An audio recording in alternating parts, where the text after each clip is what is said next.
All right, everybody, see if I can keep my fingers off the lens. It's just a little brief update on the 66 here, or VB, bye-bye, whatever. It's a weird name. To me, it looks like the should be 6-6 Roman noodles. Yeah. Anyway, but that's gonna go away. Test drove it. Took it out for a ride this morning. Went to the store up the road a ways. It's about a mile and a half one way, so put 3 miles on it, and it's still got a full charge. I ran it full throttle the whole way up there and back. The only time I had to stop was to cross a main road, and there's no traffic out this time in the morning. It was around 9 o'clock. Took me all 15 minutes to go where I went and right back. It takes me that long to drive the car there and back. So yeah, no issues. I need to a little more air in the tires. I don't like the shifters. I'm gonna have to work on adjusting the shifters, and not that I just want to get it to a comfortable. When you pedal it, it kicks motor right in. You got 3 levels.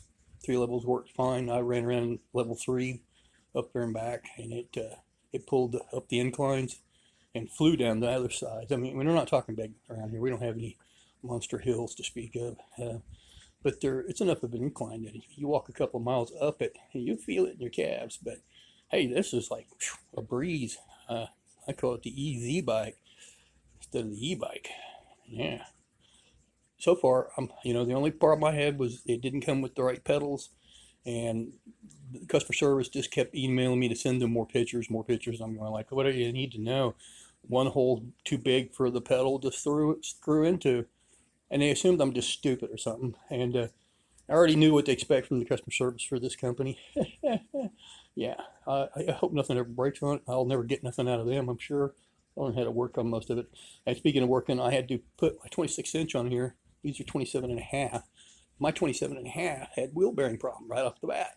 And little ball bearings were half of them gone. They weren't even in the bike. I don't know, somebody forgot to fill it up or what the heck. I don't know. So I've got some new bearings on order, and I'm probably going to change out the front axle as well. It's got a quick release axle on it. I'm not real fond of those, and it's kind of hinky.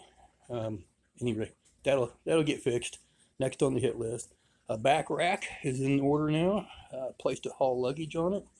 When I do my short runs, we'll have to be able someplace to put stuff on it. It already has a light. I may get a rear light for it. I don't really plan on traveling during the day or at night. If I get caught out, at least it's got a light. So far, first ride experience, okay. Not gonna bitch too much. I did pay $1,000 for this thing. Originally, it was labeled up as $1,850 when it first came out. Yeah, I wouldn't have liked to pay $2,000 for this thing. I didn't like paying $1,000 for it, but under $1,000, your options start dwindling pretty quick on what you can get. Now there's some decent under every price point, up down to $400 or $500. All the Walmart's e-bikes, their own brand, the hyper bikes, they're the least expensive, but you get the least amount of options on some of those.